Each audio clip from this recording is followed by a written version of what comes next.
Առաջիկայում Բուդապեշտում հանդիպում կունենան Միացյալ Նահանգների և Ռուսաստանի նախագահները Դոնալդ Թրամփն ու Վլադիմիր Պուտինը երեկ այս մասին պայմանավորվել են ավելի քան 2 ժամ տևած հեռախոսազրույցի ժամանակ։ Զրույցը տեղի է ունեցել ռուսական կողմի նախաձեռնությամբ Վաշինգտոն Ուկրաինայի նախագահի այցի նախօրեին։ Վլադիմիր Զելենսկին ակնկալում է ամերիկյան իշխանությունների հետ քննարկել Թոմահաուք հրթիռների մատակարարման հարցը։ Սպիտակ տան ղեկավարի խոսքով Պուտինին դուր չի եկել այդ գաղափարը։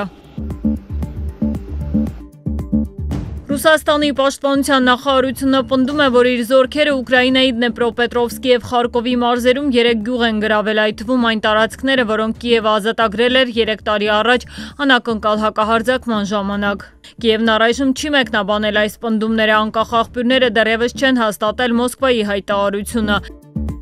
Վրաստանի ուժայինները հատուկ գործողություններ են իրականացրել երկրի նախկին վարչապետ Իրակլի Ղարիբաշվիլիի, պետական անվտանգության ծառայության նախկին ղեկավար Գրիգոլ Լիլուաշվիլիի և նախկին գլխավոր դատախազ Օթար Պարցխալաձեի տներում։ Խուզարկությունների ընթացքում առգրավվել են էլեկտրոնային սարքավորումներ, փաստաթղթեր, կանխիկ գումար, հայտնել է Վրաստանի գլխավոր դատախազությունը, թե ինչ գործի շրջանակներում են իրականացվում լայնածավալ հատուկ գործողությունները, ինչի մեջ են կասկածվում իշխող ուժի երբեմնի ազդեցիկ ներկայացուցիչները, պաշտոնապես չի հաղորդվել։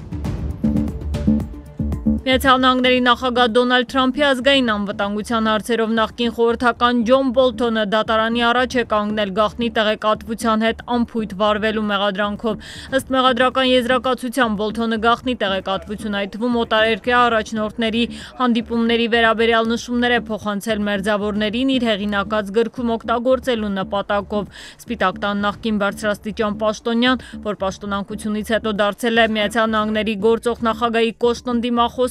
կտրականապես հերքում է մեղադրանքները։